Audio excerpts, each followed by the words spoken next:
La RTB et le Fonds burkinabé de développement économique et social, en collaboration avec Coris Bank International, vous offrent l'émission Start-up à la télé. Coris Bank International, la banque autrement.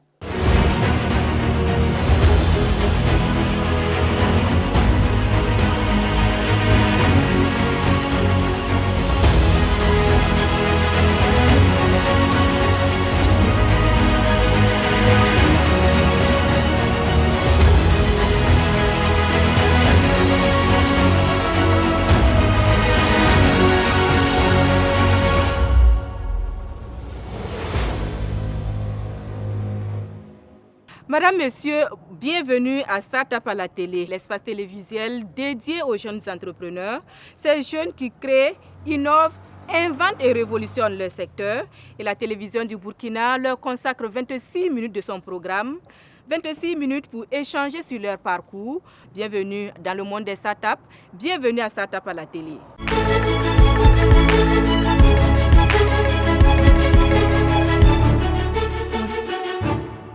Aujourd'hui, Start-up à la télé braque ses projecteurs sur Kafika, la start-up qui se veut créatrice de solutions informatiques. En effet, des solutions, elle en a créées et proposées, parmi lesquelles le projet Barka, un projet qui permet de suivre de près les élèves tout en restant à distance. Comment?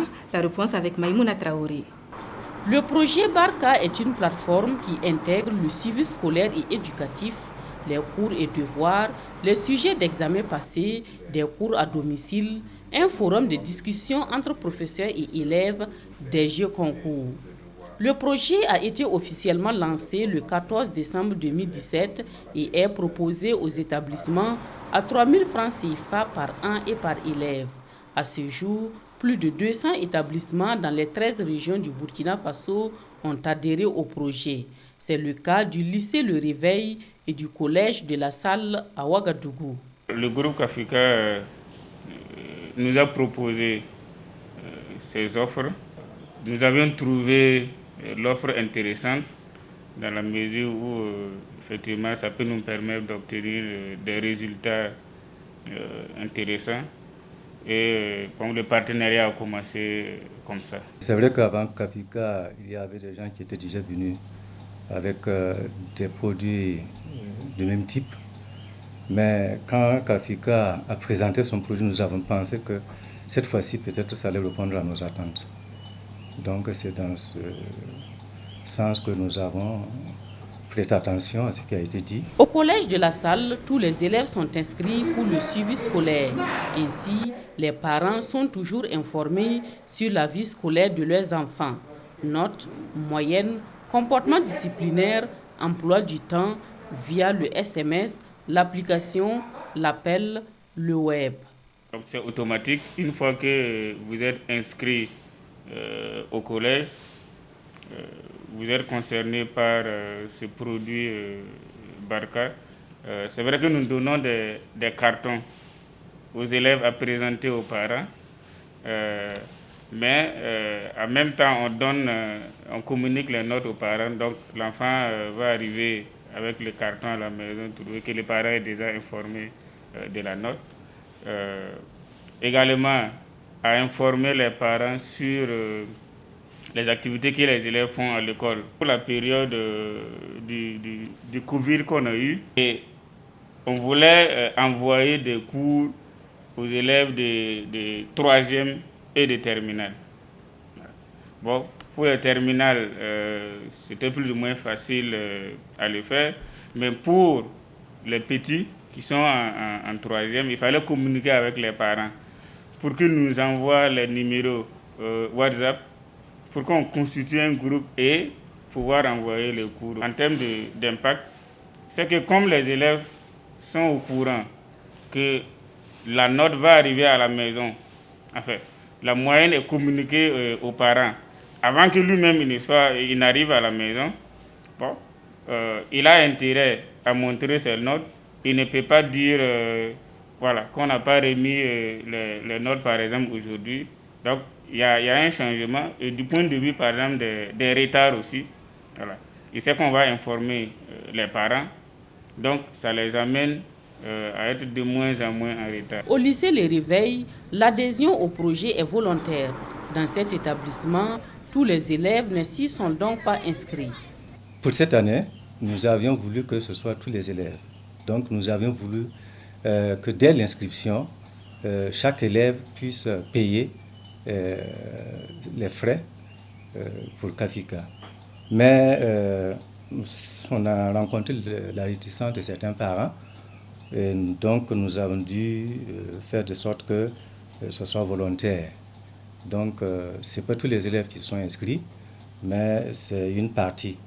Mais de ce que j'ai reçu comme information après, c'est que certains parents qui n'étaient pas très rassurés, finalement, ont révisé leur position et sont venus inscrire leurs enfants. Yaya Sérémé a cru très tôt au projet. Il n'a donc pas hésité à inscrire sa nièce. Aujourd'hui, il ne regrette pas d'avoir déboursé 3 000 francs CFA pour son suivi scolaire. Souvent, on n'est pas à la maison, souvent vous êtes en mission, ou bien souvent vous venez pendant qu'elle dort. Bon, souvent, les communications, souvent, c'est pour suivre l'enfant, c'est pas simple. Voilà, mais s'il y a de telles initiatives, on n'a plus besoin d'aller vers l'enfant pour savoir comment ça va, comment ça. Voilà. Maintenant, quand vous recevez une note, par exemple, qui vous donne la note de l'enfant, vous repartez vers l'enfant maintenant pour demander des comptes. Pourquoi ça n'a pas marché ici, pourquoi ça n'a pas marché là-bas. Et c'est à l'enfant maintenant de produire des justificatifs. 2 ans après son lancement, Barka a apporté une grande amélioration dans la formation scolaire de nombreux élèves. Mais certains parents d'élèves et responsables d'établissements pensent que le système peut être amélioré. L'outil est bon, mais on peut toujours bien faire. Parce que bon, le problème que nous on avait, c'est que ça avait été conçu en tenant compte du trimestre. Pour envoyer la moyenne mensuelle aux parents, ça n'avait pas été prévu dans la conception de l'outil. Donc bon, c'est des choses qu'on peut améliorer. Mais ce que je n'ai pas apprécié, c'est que le même numéro qui donne par moment les messages pour donner les notes, ce même numéro n'est pas joignable. J'ai cru comprendre que ça permettait quand même de communiquer. Mais si c'est seulement donner les notes, bon, c'est vrai que c'est bien, c'est le début, mais ben, je me dis qu'il devait quand même permettre de faire des retours. Quand le parent d'élève commence à un certain nombre de préoccupations, qu'il puisse saisir le même canal pour remonter. Des suggestions que les initiateurs du projet comptent intégrer dans la plateforme pour plus de performance.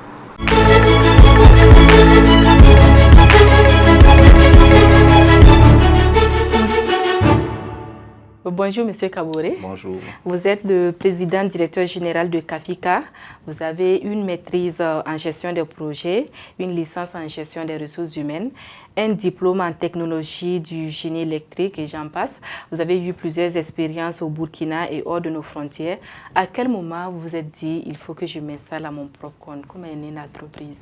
L'entreprise est née en 2014, juste après la fin de mes études au Canada. Et j'ai décidé de rentrer au pays pour les vacances. C'est lorsque j'étais au pays, avec un ami d'enfance, voilà, on a décidé de réfléchir sur un projet d'entreprise. Et en 2014, nous avons mis en place un site de vente en ligne, vu que je comptais repartir au Canada et voir dans quelle mesure, voilà, pouvoir aussi faire du commerce en étant au Canada. Voilà, donc l'entreprise est née à partir de ce site en ligne. Et en 2015, on a réfléchi encore sur d'autres projets.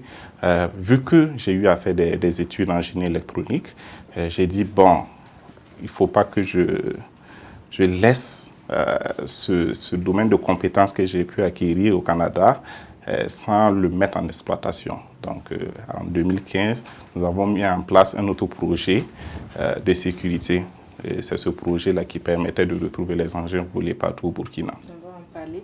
Alors, vous avez eu des expériences professionnelles, je l'ai signalé, même dans les mines. Alors, vous n'avez pas voulu continuer à être salarié quand on sait qu'avec les diplômes que vous avez, vous aurez pu avoir de gros salaires. Oui, effectivement. Moi, mon objectif, c'était d'avoir de l'expérience en milieu professionnel. Donc, dans ce milieu-là, il fallait être un salarié. Et comme on le dit souvent, l'ancienneté ne fait pas l'expérience. Donc, j'ai vite appris en étant salariés. Et j'ai trouvé nécessaire à un temps donné de pouvoir aussi partager cette expérience. Alors, quels étaient les défis du moment? Quelles difficultés vous avez eu à faire face pour pouvoir créer votre entreprise et la faire grandir? D'abord, l'entreprise, je l'ai mis en place à partir du Canada.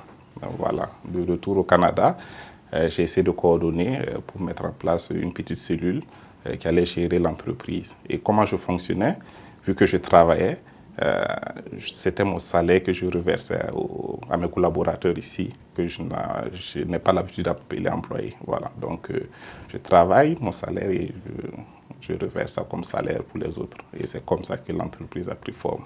Okay, vous avez choisi Kafika, pourquoi? Kafika, je dirais que c'est une fois au pays que j'ai eu à prendre ce nom, Kafika, qui veut dire éventail. C'est un nom mouré, et ça a pour but de faciliter vraiment, de procurer assez d'énergie, d'apaiser. Voilà. L'entreprise a comme devise le créateur de solutions informatiques. Dites-nous jusque-là combien de solutions vous avez développées et proposées? Nous avons développé 3 solutions dans divers domaines, à savoir le domaine de la sécurité, la santé et l'éducation. Pour le domaine de l'éducation, c'est le projet Barca qui permet aux parents d'élèves, peu importe là où ils se trouvent, de recevoir des notifications du suivi scolaire de leurs enfants, que ce soit les absences, le comportement disciplinaire, par divers moyens. Le parent peut recevoir soit par appel automatisé en langue nationale, soit par SMS, soit via une autre application. Pour le domaine de la sécurité, nous avons développé pas mal de logiciels, des logiciels qui permettent de retrouver les engins perdus, des logiciels qui permettent d'envoyer des informations anonymes aux forces de l'ordre et de défense, des logiciels de gestion des postes d'entrée et de sortie. Et concernant le domaine de la santé, avec cette période de la COVID-19, nous avons mis en place une plateforme qui permet aux médecins de pouvoir consulter en ligne, de pouvoir prendre en consultation des patients. Ça veut dire que celui, par exemple, qui sent qu'il a des symptômes, via cette plateforme, il peut rentrer en contact direct avec un médecin bénévole, je dis, et parce que ces médecins bénévoles, ils sont partout dans le monde. Nous avons des médecins bénévoles enregistrés sur notre plateforme qui viennent des États-Unis, du Canada, de la Belgique, de la France, voilà, qui apportent un certain réconfort à ces malades. Alors, dans mes lectures, j'ai vu que l'État est actionnaire dans votre jeune entreprise. Comment cela s'est-il passé? Effectivement, c'est grâce au concours Burkina Startup que l'État a repéré notre projet d'éducation et c'est par la suite que l'État a décidé de nous accompagner. C'est notre partenaire financier pour le projet Barca. Alors, c'est pour le projet Barca ou bien quand on sait que vous intervenez dans la santé, dans la sécurité, est-ce que ce n'est pas au regard de votre domaine d'intervention que ce partenariat, je sais pas, est né? Oui, bon, ils ont été plus accrochés par le projet Barca. Okay. Et par la suite, ils ont pris vent aussi des autres projets en collaboration avec certains ministères. Et il nous appuie toujours et il nous soutient. Venons-en au projet Barca, un projet de suivi scolaire et éducatif lancé officiellement en 2017 avec pour ambition, entre autres, de rehausser le taux de réussite scolaire et permettre aux parents de suivre de près leurs enfants. Où est-ce que vous en êtes aujourd'hui par rapport aux objectifs de départ du projet? Par rapport au projet Barca, l'objectif pour moi c'était d'abord de créer de l'emploi pour les jeunes. Voilà, donc ma vision, vu le taux de chômage, j'ai décidé de mettre en place ce projet d'abord pour créer de l'emploi pour les jeunes et en plus de ça, impliquer les parents d'élèves dans le suivi scolaire de leurs enfants parce que nous remarquons que beaucoup de parents d'élèves délaissent leurs enfants eux-mêmes ou bien aux écoles et ils n'assurent plus la responsabilité. Donc, c'est pour aussi toucher ces parents d'élèves voilà, dans le suivi scolaire de leurs enfants. Alors, est-ce que vous avez des chiffres? Combien de parents d'élèves, combien d'établissements ou combien d'emplois vous avez pu créer avec ce projet-là? Avec ce projet, nous avons pu toucher pas mal de villes au Burkina Faso. Nous avons commencé par une phase pilote en 2017 avec une dizaine d'établissements à Ouagadougou. Et par la suite, vu que la phase pilote a été un succès, nous avons déployé le projet un peu partout et nous intervenons dans plusieurs villes, à savoir Koudgou, Kaya, Bobo, Banfora, Wayougia. Donc, il y a pas mal d'établissements dans ces villes-là qui sont avec le projet Barca. Et en plus de ça, nous ne nous focalisons pas seulement sur des écoles privées. Voilà, nous sommes aussi avec le public. Quels sont des chiffres? À date d'aujourd'hui, nous sommes à plus de 200 établissements partenaires affiliés au projet Barca et les inscriptions se poursuivent. Et qu'en est-il de la création d'emplois? Vous en avez créé jusque-là combien d'emplois pour les jeunes? Ok, disons qu'au départ, le projet Barca s'était focalisé sur la transmission d'informations aux parents d'élèves. Donc, ce que nous faisons, c'est de recruter des volontaires que nous mettons dans des postes au niveau des écoles. Et c'est eux qui se chargeaient, par exemple, d'envoyer ces notifications via une tablette. Et dans cette tablette, nous avons installé pas mal de logiciels permettant d'envoyer facilement les informations aux parents. Donc, techniquement parlant, une école partenaire, c'est un emploi créé. Donc, si nous disons 200 établissements partenaires, c'est 200 emplois créés. Autre ça, nous avons aussi des emplois ici, des emplois fixes. Nous avons un département communication, département suivi évaluation, département technique. Donc, alors pour ce projet, vous avez retenu par le programme Burkina Startup et financé à hauteur d'une 40aine de millions, ainsi je ne me trompe pas. À quel moment ces fonds sont intervenus dans la vie de l'entreprise? Comme je vous l'ai dit au départ, il y a eu un financement propre. Ça veut dire que j'étais d'abord le premier à déployer les moyens. Et à date d'aujourd'hui, nous sommes peut-être à 80 millions comme investissement sur ce projet. Voilà, donc je n'avais pas pris connaissance de ce programme de Burkina Startup. On s'est lancé et c'est par la suite que nous avons eu vent de ce projet initié par le gouvernement et nous avons souscrit à ce programme. Ce programme nous a été d'une utilité dans ce sens où nous étions entre-temps en manque d'équipement, voilà, de tablettes. Voilà, donc ce programme a été d'une grande utilité dans ce sens de nous donner des équipements pour ce projet. Okay. Alors vous êtes dans un domaine de l'informatique qui évolue rapidement. Il faut créer, innover, proposer des solutions qui répondent aux besoins réels de la population. Quelles sont aujourd'hui vos craintes? Ma crainte dans ce domaine, je n'ai pas de crainte en tant que telle parce que c'est un domaine qui évolue toujours et en tant qu'entrepreneur, nous avons ce devoir de toujours nous mettre à jour. Il ne suffit pas de créer une solution et dormir sur cette solution. Il faut toujours se mettre à jour, réfléchir à toujours perfectionner cette solution et pourquoi pas faire des extensions. Alors le projet Barca a été plusieurs fois distingué, 4 fois je crois. Et quand vous jetez un regard sur votre parcours et sur ce que vous avez réalisé jusque-là, est-ce que vous êtes capable de dire aujourd'hui j'ai eu des projets, j'y ai cru, j'ai osé et je ne regrette pas? Nous sommes un groupe de jeunes. Et c'est des jeunes vraiment qui ont de l'énergie, qui ont un désir d'apprendre et d'innover. Donc, nous avons eu souvent des difficultés pour notre posture de jeunes. Voilà, rencontrer certains partenaires pour discuter du projet ou d'autres projets. Ouais, mais avec le temps et avec les entretiens, ils ont su que les jeunes aussi peuvent apporter des solutions beaucoup pour ce pays.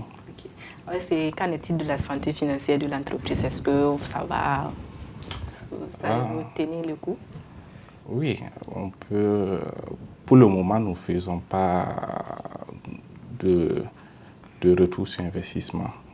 Voilà. Nous déployons toujours des projets et quand nous avons des fonds, nous essayons toujours de travailler dans le côté de la recherche. Voilà, donc nous ne faisons pas de bénéfices et quand même on en fait, c'est juste pour se relancer encore de nouveaux challenges.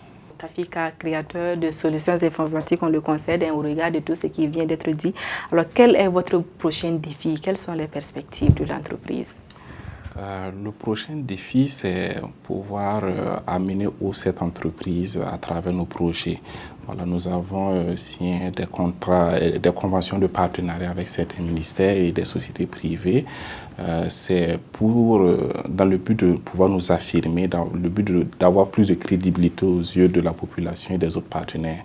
C'est notre défi de pouvoir prendre aussi, avoir notre place dans cette société et contribuer au développement du Burkina Faso. Alors bon vent à vous. Merci. Voilà qui met fin à cet entretien et merci de nous avoir reçus dans vos locaux. Merci bien, madame.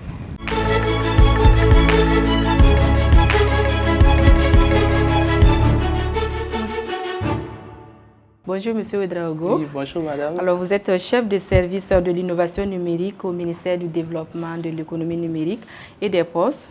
Alors quel regard portez-vous sur notre start-up qui évolue dans le domaine de l'informatique? Nous avons connu la start-up Kafika grâce à leur projet Barka, voilà, avec lequel ils ont postulé à la 4e édition du concours génétique. Ils ont été lauréats dans le domaine de l'éducation. Voilà. Donc, le concours génétique, c'est un concours de détection de jeunes talents dans le domaine du numérique qui vise à détecter, à récompenser et à accompagner des jeunes porteurs de projets dans différents domaines en fonction des priorités dans l'actualité nationale. Voilà. Donc, le projet BACA, c'est une solution numérique voilà, qui permet aux parents d'élèves de suivre en fait, l'évolution de leurs enfants dans les établissements. Ça permet d'avoir accès aux notes de l'enfant, également voilà, des informations sur les absences, voilà, et les cas d'indiscipline, etc. Et aussi, ça permet d'envoyer des informations voilà, groupées. Par exemple, si on prend l'exemple de la COVID-19, et là, grâce au projet BACA, par exemple, c'est possible d'envoyer des messages de sensibilisation à tous les étudiants, à tous les élèves et aussi aux parents d'élèves à travers la plateforme. Alors, qu'est-ce qui a fait la différence avec les autres concurrents? Ils ont été lauréats. Alors, qu'est-ce qui vous a motivé à décerner ce prix-là à l'entreprise Kafika?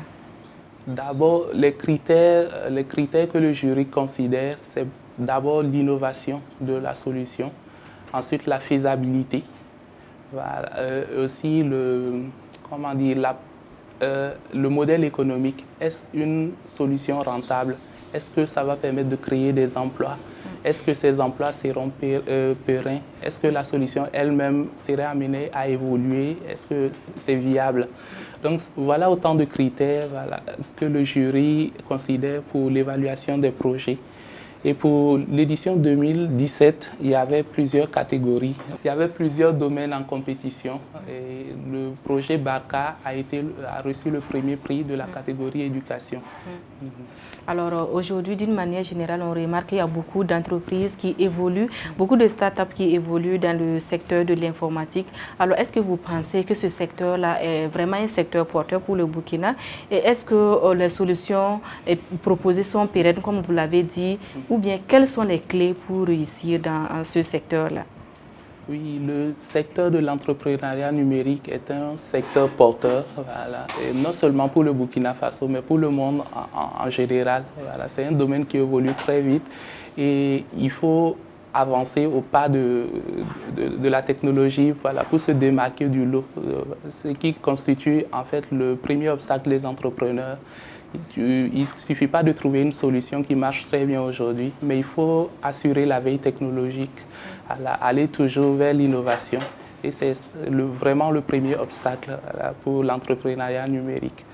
Et aussi, il faut voir ce qui se passe ailleurs parce que voilà, le Burkina n'est pas à la tête en matière d'entrepreneuriat numérique. Par contre, nous avons beaucoup de talents. Et dans le cadre du concours génétique, on a vu des jeunes apporter des solutions vraiment extraordinaires. Qu'est-ce que vous avez à dire à tous ceux qui rêvent de se lancer dans ce domaine-là, les conseils pratiques pour réussir dans ce secteur? D'abord, celui qui veut entreprendre dans le domaine du numérique, il doit d'abord se former, voilà, parce que la concurrence, elle est rude.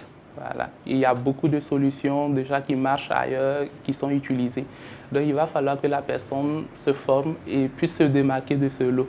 Voilà, il faut la compétence, il faut la formation et aussi il faut la persévérance. Voilà. Il faut surtout la persévérance. Ok. Merci, Monsieur Ouédraogo, d'avoir accepté notre invitation. Okay. Merci, madame.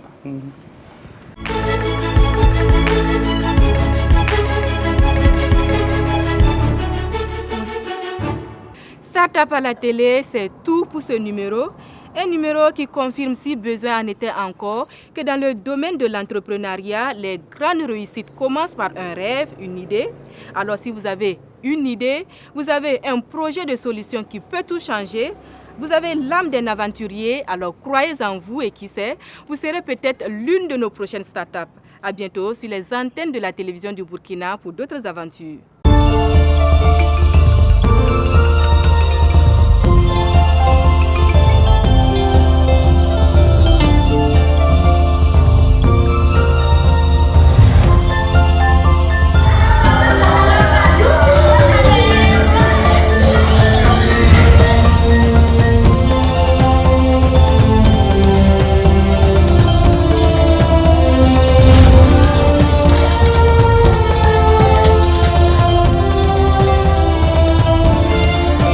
Coris Banque International, le plaisir de vous offrir le bonheur autrement. Coris Bank International, la banque autrement. Première banque certifiée ISO 9001, version 2015 au Burkina Faso.